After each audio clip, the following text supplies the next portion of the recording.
地时间已经早上9:40了，快10点了，日常起晚。也不着急，因为现在是圣诞节期间，反正所有的货都时间很充足。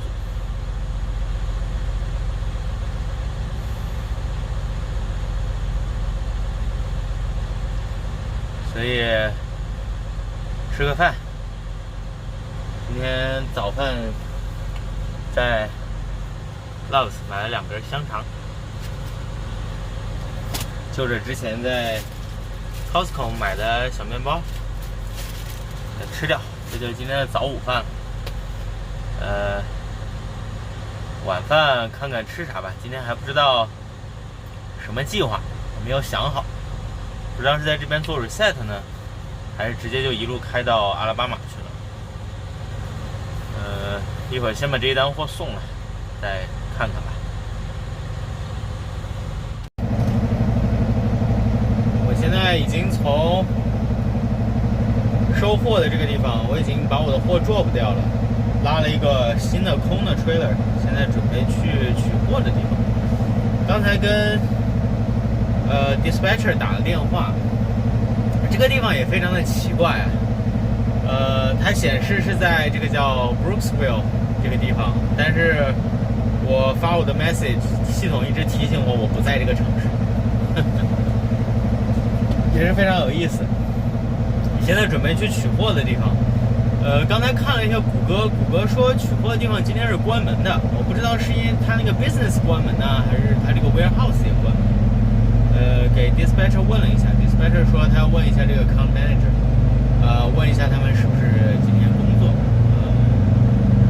whatever， 我现在先往取货的这个地方开到了再说。如果他们今天没有办法 pick up 的话，那我就今天在这里 reset， 明天再去取货。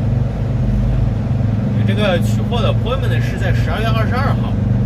我不知道为什么一直拖到今天都没有取，让我现在去取，而且也不是一个 preload， 是一个 live load。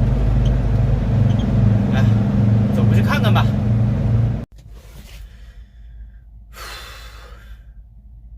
佛罗里达真的白天好热呀！昨天到这儿的时候，因为是晚上，显示外面只有60多度。今天早上起来的时候，我看外面也就60度。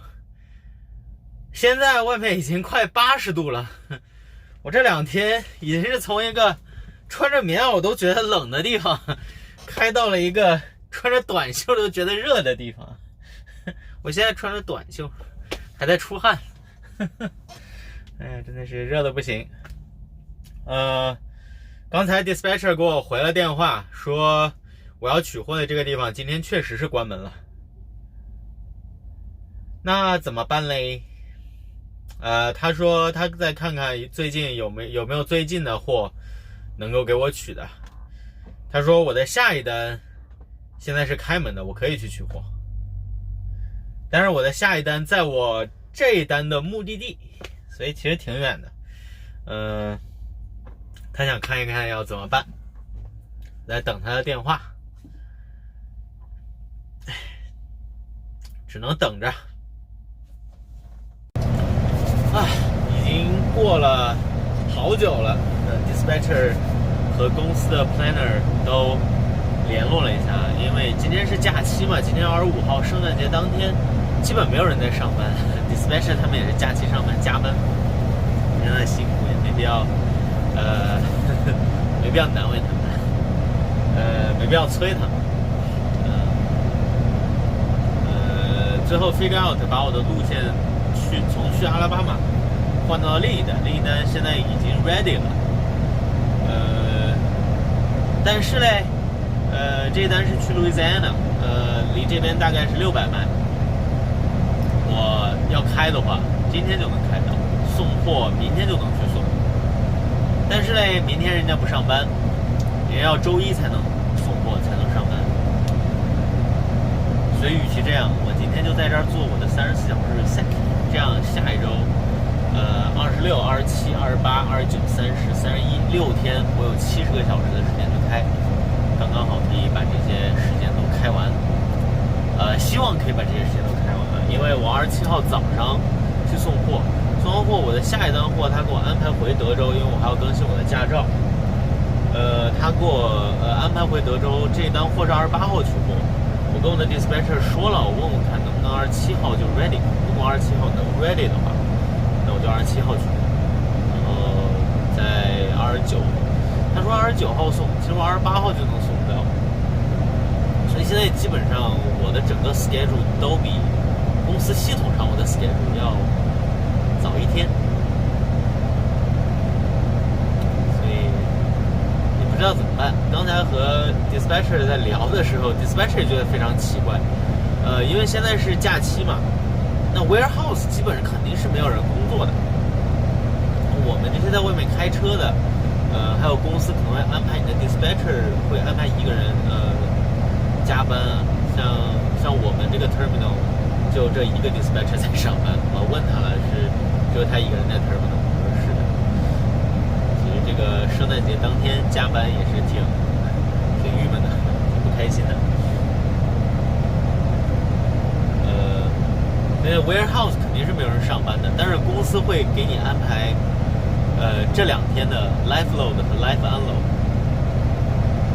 我也不是很明白，像我最开始给我安排那一单去阿拉巴马的，它是今天的 live load，它的 appointment 不是在今天，但是 dispatch 给我是今天的 live load。但是今天他们的 warehouse 不上班 ，dispatcher 发邮件去问了，就是不上班。我今天想 pick up 都 pick up 不了。今天后面给我安排的这一单呢，虽然这个appointment 是在appointment 是在明天，但是呢，他们这个 load 已经 ready 了，是一个 preload， 所以我直接过去。把我的空车轮放在那儿，把新的车轮拿走就可以。所以有的时候，你知道，多和 dispatcher 沟通，他总能给你找到比较好的。他也给下一单的那个 shipper 发了邮件，问我能不能27号 pick up。但是就这样吧，今天剩下的时间就休息了。我准备回到我之前那个加油站，在油站休息。我现在停这个地方是在一个麦当劳，这个麦当劳就很有意思。它旁边，它除了那个正常的 drive-through lane 之外，在旁边它又开了一块地。这块地你看地上画的线，明显是给 truck， 就是很宽很长。我在这就停在这边。刚才过来的时候，本来是想停对面的一个 truck stop 的。我看到他们家有那个 truck 的那个加油的 lane， 所以觉得是个 truck stop， 我就拐进来。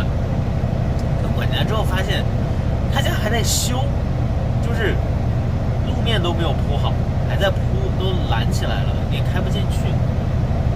他在路的右手边，我刚才一看左手边有这么个地方，就停进了。但是这个地方我觉得可能也不能长。所以现在准备回到，我昨天晚上休息那个油站，正好明天的这个取货呢也是在北边，明天就能少开一点。然后今天就做我的34，明天早上，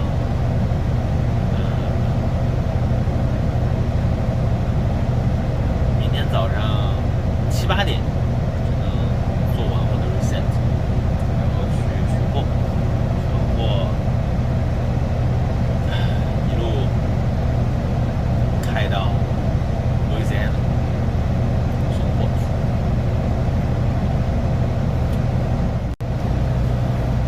现在又回到这个今天早上出发的地方。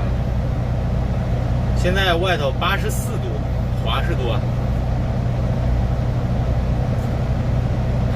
真是佛罗里达呀，大太阳晒着。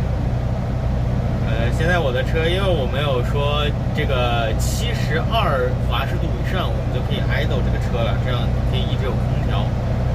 所以我的车现在可以 idle 着，我有空调，也挺爽。刚才倒车的时候，倒车神器，倒车影像，但是这个倒车影像和平时家里的倒车影像，也是小车上倒车影像不一样，因为我们这个你的 trailer 和你的 tractor 是可以分开的。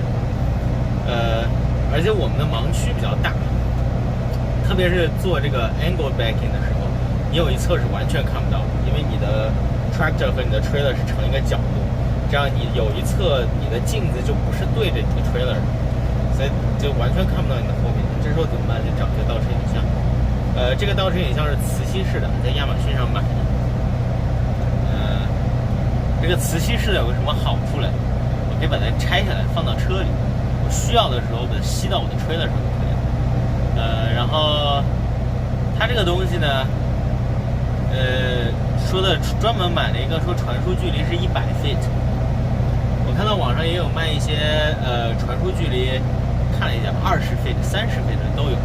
我们的 trailer 的长度是53 feet， 意味着我要是买个20 feet 的，我把它放到 trailer 后面，我在驾驶室里什么都看不了，因为太远了。这个说的是100 feet， 它自己带一个显示器，我把显示器吸到车里。这样的话，如果我觉得倒车是一个比较难的位置，我就会下去把这个吸到 trailer 后面，然后就能防止我撞到其他人。这个是最主要的，我能不能倒进车位是次要的。主要是为了防止我不要撞到其他人。我的 trainer 就曾经跟我说过一句话，因为我还是很新的新手。我刚学车的时候，公司培训我的 trainer 就跟我说一句话：只要你不撞着别人，然后最终 at the end of the day， 你把这个 work 做完了就可以，因为你是个新手，谁也不期待你2分钟就能倒进一个车位，对吧？那么你的终极目标就是什么都不要撞，那这个倒车影像就能帮助你什么都不要撞，因为你能看到，你就不怕撞到别人。今天就在这儿休息了，做一些 reset， 一会儿看看周边有没有什么好玩的，可以去逛一逛。毕竟到了佛罗里达了。是今天是圣诞节当天，这些饭店啥的都不开。一会儿可以去把我的车玻璃擦一擦，做一下车的一些检查。今天就这样吧，后面没有什么好分享的。这边天气确实挺好，是一个度假的好地方。如果你不是很喜欢冷的天气的话，冬天可以来这边。现在12月，我在滨州我前2天在滨州，穿着大棉袄，我觉得冻得不行。到了佛罗里达，大冬天穿短袖，就是这样的天气。明天见了，圣诞快乐！